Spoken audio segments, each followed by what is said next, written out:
Welcome to another Pop Dissected Podcast, everybody. Hot off the heels of my recent video on Fifth Harmony, I thought I'd take it upon myself to check out their 3 albums and rank them. We'll be looking at Reflection, 727, 727, and their self-titled. And for funsies, I'll be throwing in their EP, Better Together. If you haven't seen my video on Fifth Harmony and why their group slowly fell into disrepair, be sure to check out the description to give it a watch. Now, I know they're big songs and have been vaguely familiar with them for the most part, but for this, I gave all of their albums a fresh listen, took some notes, and then compared them together to see which efforts I felt were stronger and which ones lacked. This will be my first ranking in which I really had to venture out for a new listen, which has been nice as it opens the door to new music for me. I feel like I should do this regardless of the artist because I look back at my ones I've already done and I still second guess my own rankings. If you want to listen to my rankings on Katy Perry, Kesha, and Avril Lavigne, and you want to share your own thoughts on them, you can check out the description for those videos. Before I break down my ranking on Fifth Harmony's albums, let me know what your ranking is in the comments. Be sure to also tell me if you agree with my thoughts or not. As I state in every ranking video, I want to focus on the creativity, artistic vision, and growth, and as well as just how it sounds. I'm not a professional music critic, so please don't come for me. This is all in good fun and meant for some casual banter between us all. Lastly, this isn't meant to be a worst to best list, as in one album totally sucks and then this one is better. All it is my thoughts on which ones are stronger and which I think could use some improvement. I want to be constructive here, so let's dive in. Fourth in my ranking is the Better Together EP. I think this EP is really a product of its time. It came out in 2013, but it really echoes 2009 to 2012.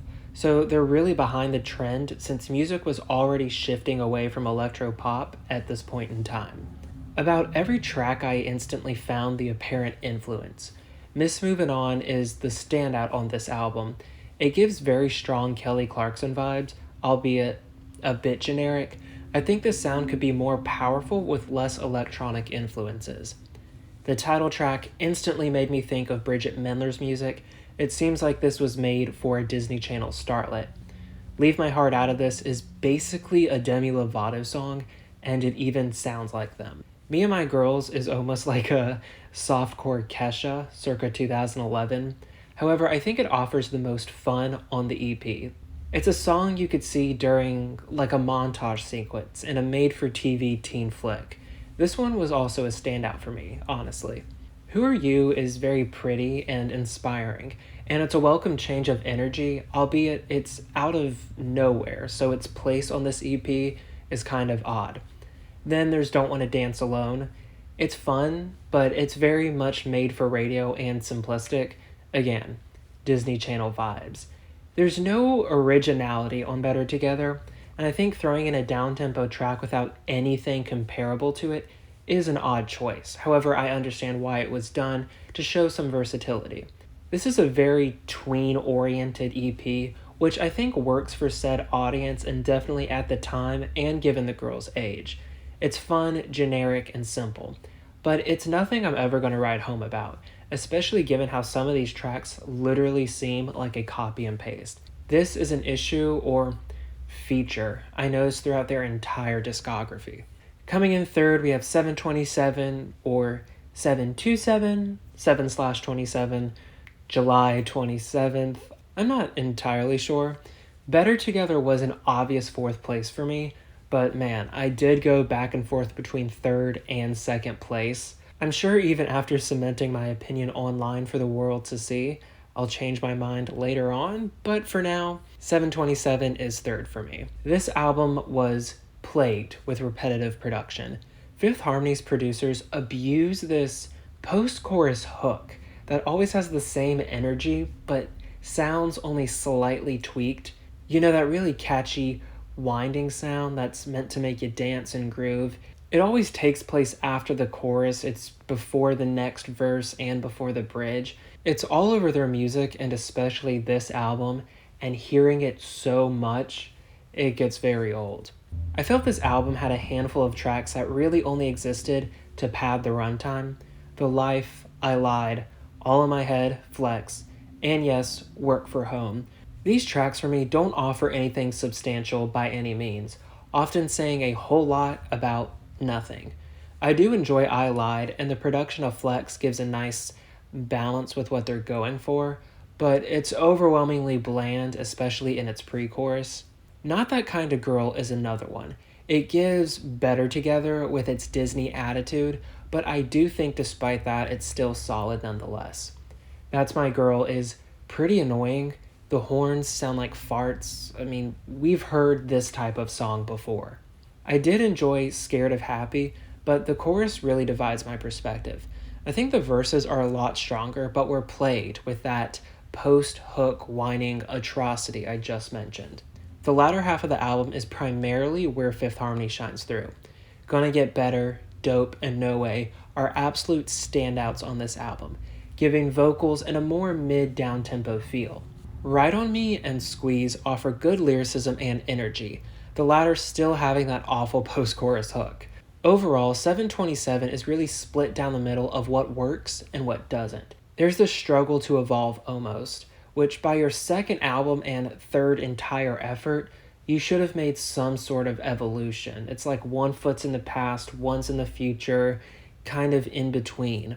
The production for me is the big killer, especially given I find the down-tempo tracks much more suitably showcase talents among the members.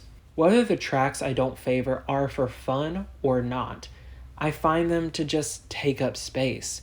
No, not every song needs a complex meaning, but when they all sound the same, don't show any type of growth, and really are about nothing, I personally don't find myself keen on that.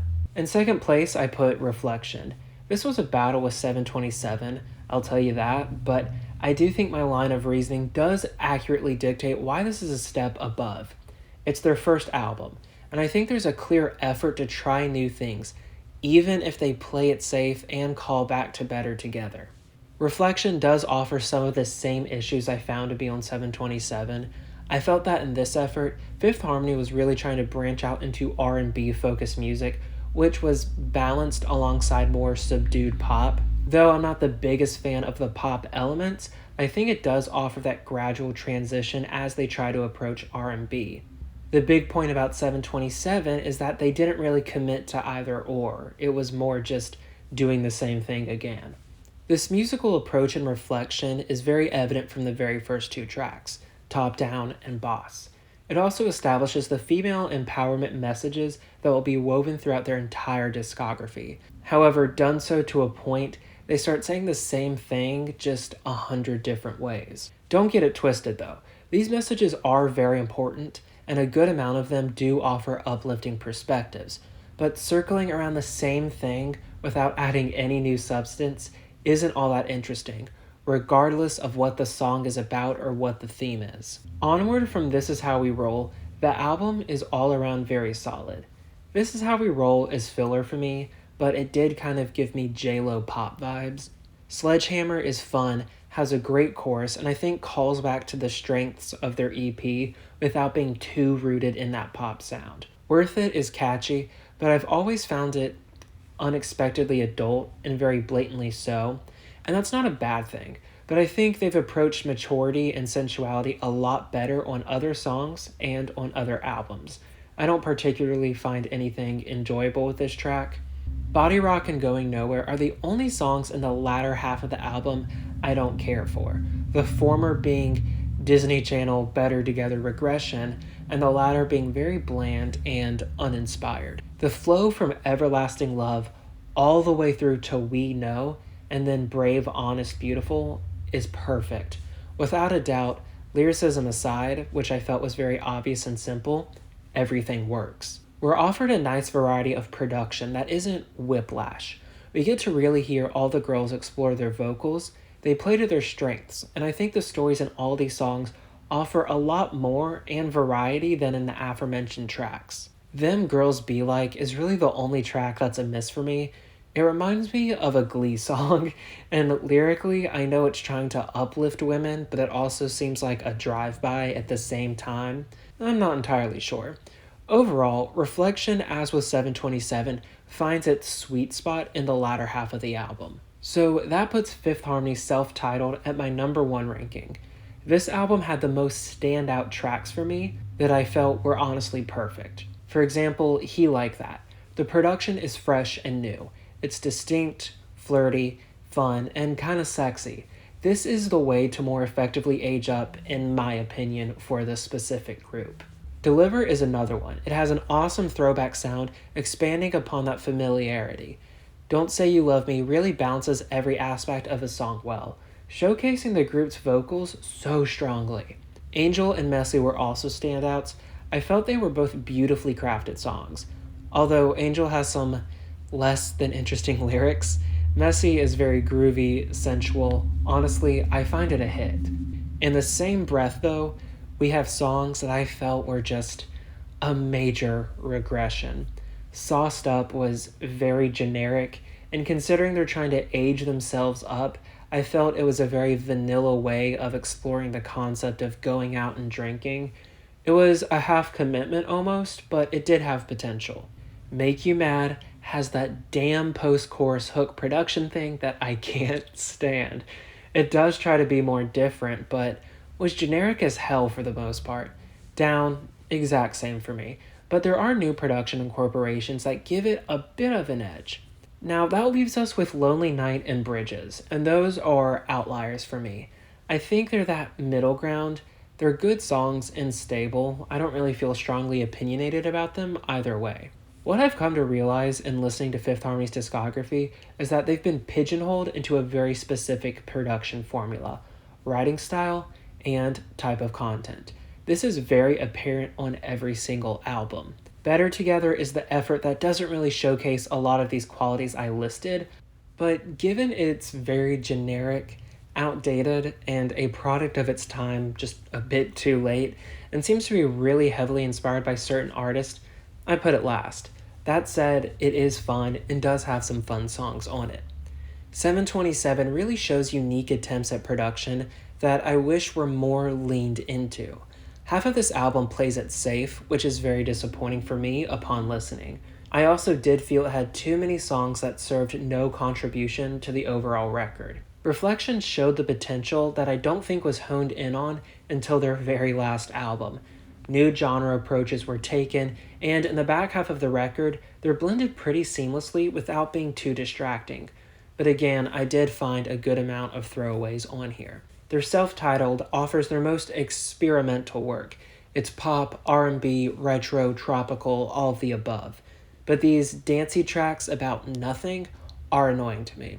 That aside, this album has such great songs that are standouts, it easily puts it miles above anything preceding it. Overall, Fifth Harmony's discography is loaded with fun girl empowerment anthems that eventually get redundant, production that evolves at a snail's pace, and lyricism that is cliched and uninspired. At some points when I was listening to all these albums, I felt like I was listening to just 1 hour-and-a-half long song. That said, when there is a good song, it is good, and I was pleasantly surprised to see how many gems they have hidden throughout their discography that were never popular or big hits. I think Fifth Harmony really was micromanaged by their label, and that's why we've seen so much simplicity, repetitiveness, or bland choices in various categories I've listed. This is not meant to discredit their talent, work, or success by any means. Their situation with their label, while not unusual, is the primary cause that their discography is the way it is and why I have issues with it.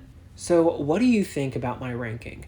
Do you agree or disagree? And how do you think their albums stack up against each other? Let me know in the comments. Thank you so much for listening, everybody. If you enjoyed this album ranking, be sure to drop a like and subscribe.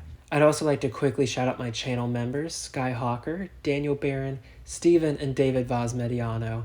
If you'd like to get special badges next to your name, get shoutouts, and have influence in what video topics are chosen, then I'd love to have you as a channel member.